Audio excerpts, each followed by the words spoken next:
Bidadi township ವಿರೋಧಿಸಿ ಇಂದು freedom ಪಾರ್ಕ್ನಲ್ಲಿ BJP ವತಿಯಿಂದ ಬೃಹತ್ ಪ್ರತಿಭಟನೆಯನ್ನು ಕೂಡ ಹಮ್ಮಿಕೊಂಡಿರುವಂತೆ ಈ ಒಂದು ಪ್ರತಿಭಟನೆಯಲ್ಲೂ ಕೂಡ ಸಾಕಷ್ಟು ಕಾರ್ಯಕರ್ತರು ಮತ್ತೆ ಪಕ್ಷದ ಮುಖಂಡರುಗಳು ಕೂಡ ಭಾಗಿಯಾಗಿರುವಂತದ್ದು. ನೇರವಾಗಿ ಅವರ ಹತ್ರನೇ ಮಾತಾಡ್ತಾ ಹೋಗೋಣ. ಸರ್, ಬಿಡದಿ ಟೌನ್ಶಿಪ್ ವಿಚಾರವಾಗಿ ಬೃಹತ್ ಪ್ರತಿಭಟನೆಯನ್ನು ಕೂಡ ಮಾಡ್ತಾ ಇದ್ದೀರಾ. ಈ ಒಂದು ಪ್ರತಿಭಟನೆ ಯಾವ ರೀತಿಯಾಗಿರುತ್ತೆ, ಸರ್ಕಾರಕ್ಕೆ ಯಾವ ರೀತಿಯಾದಂತಹ ಎಚ್ಚರಿಕೆಯನ್ನು ಈ ಮೂಲಕ ನೀವು ರವಾನೆ ಮಾಡ್ತೀರಾ ಅಂತ? ಮೇಡಮ್, ಸರ್ಕಾರಕ್ಕೆ ಕಣ್ತಿರೋ ಕೆಲಸ ಮಾಡ್ತಾಯಿದ್ದೀವಿ. ಇವತ್ತು ಏನಾದರೂ ರೈತರುಗಳು, ಯಾಕಂದರೆ ನಾವು ರೈತರು, ನಮ್ಮ ಹೆಸರಲ್ಲಿ ಪಾಣಿಗಳಿದೆ, ನಾವು ರೈತರುಗಳೇ. ನಮ್ಮದು ಮಡಿಕೇರಿ ಆಗಲಿ, ಹೊರ್ತೂರಾಗಲಿ, ಗುಂಜೂರು ಆಗಲಿ ಎಲ್ಲ ವ್ಯವಸಾಯ ಮಾಡ್ಕೊಂಡು ಬಂದಂಥವ್ರು. ಇವತ್ತು ಬೆಳೆದು ನಾವೆಲ್ಲ ಊಟ ತಿನ್ನಂಗಿದ್ರೆ ರೈತರುಗಳಿಲ್ಲ ಅಂದರೆ ನಾವು ಏನು ತಿನ್ನೋಕ್ಕಾಗಲ್ಲ. ಮುಂದಕ್ಕೆ ಹೋಗ್ತಾ ಆ ಪರಿಸ್ಥಿತಿ ಬರ್ತಾಯಿದೆ.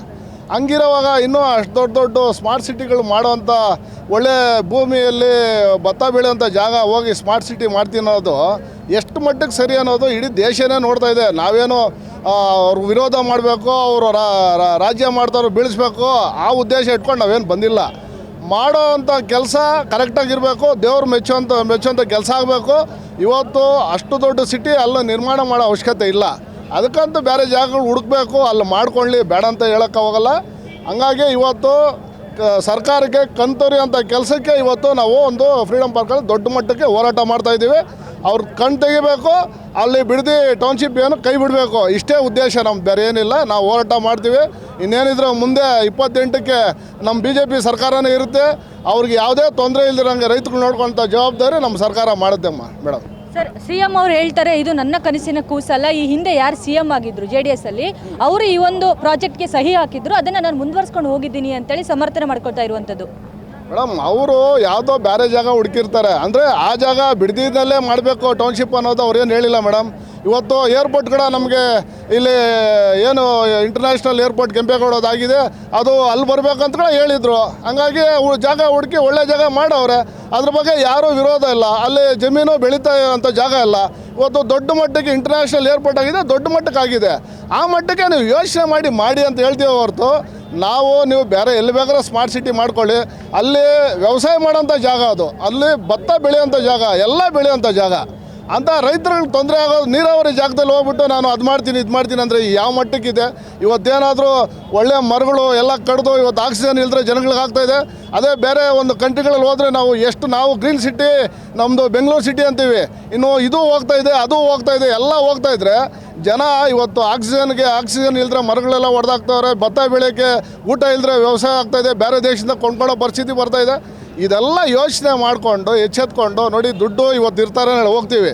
ಇವತ್ತು ನಾವು ಏನು ಮಾಡಿದ್ದೀವಿ, ದೇಶಕ್ಕೆ ಏನು ಮಾಡಿದ್ದೀವಿ, ರೈತರಿಗೆ ಏನು ಮಾಡಿದ್ದೀವಿ, ಜನಗಳಿಗೆ ಏನು ಮಾಡಿದ್ದೀವಿ, ಅದು ಮಾತ್ರ ಮುಂದಕ್ಕೆ ನೋಡ್ತಾ ಇರೋ ಹೊರತು ನಾವು ಇವತ್ತೇನೋ ಮಾಡಿದ್ದೀವಿ ಕುತ್ಕೊಂಡಿದ್ದೀವಿ ನಮಗೆ ನಡೀತದೆ ಅಂತ ಮಾಡೋಕ್ಕೆ ಹೋಗಬಾರ್ದು ಮೇಡಮ್. ಯಾರೇನಾಗಲಿ ದಯವಿಟ್ಟು ಎಚ್ಚೆತ್ಕೊಳ್ಳಿ, ಅಲ್ಲಿ ಕೈ ಬಿಡಬೇಕು. ಇಲ್ಲಾಂದರೆ ಇದು ಎಲ್ಲೋ ಹೋಗುತ್ತೆ, ಎಷ್ಟು ದೊಡ್ಡ ಹೋರಾಟಗಳಾಗುತ್ತೆ ಅನ್ನೋದು ಗೊತ್ತಾಗಲ್ಲ.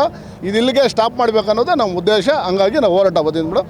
ನಮ್ಮ ಕ್ಷೇತ್ರದ ನಾಯಕರು, ನಮ್ಮ ಜನಪ್ರಿಯ ನಾಯಕರು, ಶಾಸಕರಾದಂಥ ಬೈತಿ ಬಸವರಾಜಣ್ಣವರು, ನಾವೆಲ್ಲ ಕೇರ್ಪುರ ಕ್ಷೇತ್ರದಿಂದ ಸುಮಾರು ಜನ ಬಂದಿದ್ದೀವಿ ಮೇಡಮ್. ಸರ್, CM ಅವರು ಮೊನ್ನೆ ಸುದ್ದಿಗೋಷ್ಠಿ ಮಾಡ್ತಾರೆ, ನಾವು ಯಾರ ಭೂಮಿಯನ್ನು ಕೂಡ ಬಲವಂತವಾಗಿ ತೆಗೆದುಕೊಳ್ಳಲ್ಲ, ಅವ್ರು ಕೊಟ್ಟರೆ ನಾವು ತಗೋತೀವಿ ಅಂತೇಳಿ ಹೇಳಿಕೆ ಕೊಡ್ತಾರೆ. ಇದಕ್ಕೆ ನೀವೇನು ಹೇಳ್ತೀರಾ ಸರ್? ಮೇಡಮ್, ಇದು ಮಾಡ್ತಾ ಇರೋದು ನಿಜವಾಗ್ಲೂ ತಪ್ಪದು. ಇದು ನಡಿಬಾರ್ದು. ಇದು ನಡೆಯೋಕ್ಕೆ ನಾವೆಲ್ಲ ಸೇರಿ ಆಕ್ರೋಶ ಮಾಡ್ತಾ ಇದ್ದೀವಿ. ಅಂತ ಯಾಕಂದರೆ ಇವ್ರಿಗೆ ಆ ಭೂಮಿ ಉಳಿಬೇಕು, ರೈತರಿಗೆ ಈ ಭೂಮಿ ಉಳಿಲೇಬೇಕಿದು. ಅದಕ್ಕೋಸ್ಕರ ನಾವು ಇಷ್ಟು ಜನ ಬಂದು ಹೋರಾಟ ಇವತ್ತು ಪ್ರಾರಂಭ ಮಾಡಿದ್ದೀವಿ. ಇವತ್ತಿನ ದಿನದಿಂದ ಪ್ರಾರಂಭ ಆಯಿತು, ನಮ್ಮದು ಮೊಟ್ಟ ಮೊದಲನೇ ಒಂದು ಪ್ರಾರಂಭ ಆಯಿತು. ಆಕ್ರೋಶನ ಮಾಡಿ ಇದನ್ನು ಮುಂದುವರಿಸ್ತೀವಿ ಅಂತ ಹೇಳ್ತಾ ಇದ್ದೀನಿ. ಇವಾಗ ಎಲ್ಲರೂ ರೈತರಿಂದನೇ ಬದುಕ್ತಾ ಇರೋದು. ಈ ಬೆಂಗಳೂರಲ್ಲಿ ಇರೋದು ಎಲ್ಲ ನಾವು ರೈತರು ಹಳ್ಳಿ ಕಡೆಯಿಂದ ಏನು ಬೆಳೀತಾರೆ ಅದನ್ನೇ ಇಲ್ಲೆಲ್ಲ ತಿಂತಾ ಇರೋದು. ಹಂಗಾಗಿ ಇಲ್ಲಿಗೆ ಒಳ್ಳೆ ಫುಡ್ ಎಲ್ಲ ಬೇಕು ಅಂದರೆ ಅಲ್ಲಿ ಅವ್ರು ಬೆಳೆದದ್ದೇ ಇಲ್ಲಿ ತರ್ತಾರೆ ಹೊರತು ಇಲ್ಲಿ ಯಾವುದು ಬೆಳೆಯೋಕ್ಕಾಯ್ತಲ್ಲ. ಹಂಗೆ ಅಲ್ಲಿ ಬೆಳೀತಾ ಇರೋದು ಈಗ ಹಾಳು ಮಾಡೋಕ್ಕೆ ಹೋಗ್ತಾ ಇದ್ದಾರೆ ಇವರು. ರೈತರು ವ್ಯಾಲ್ಯೂನೇ ಗೊತ್ತಿಲ್ಲ ಅನಿಸುತ್ತೆ. ನಮ್ಮ ಮುಖ್ಯಮಂತ್ರಿ DK ಶಿವಕುಮಾರ್ ಅವರು ರೈತರೇ ಅಂತಾರೆ, ಬಟ್ ಅವ್ರಿಗೆ ಗೊತ್ತಿಲ್ವಾ ಏನು ಮಾಡ್ಬೇಕು ಏನು ಬಿಡಬೇಕು ಅಂತ? ಅದನ್ನು ಯೋಚನೆ ಮಾಡಲಿ ಅವರು, ಅಷ್ಟೇ ಕೇಳ್ಕೊಳ್ಳೋದು. ಮೇಡಮ್, ಈಗ ಅರ್ಧ ಜನ ರೈತರು ಭೂಮಿ ಕೊಡಕ್ಕೆ ಒಪ್ಕೊಂಡಿದ್ದಾರೆ, ಅರ್ಧ ಜನ ಕೊಡ್ತಿಲ್ಲ. ಇದಕ್ಕೆ ನೀವೇನು ಹೇಳ್ತೀರಾ? ಮಾತಾಡಿದ್ರೆ ಬಿಡಿ.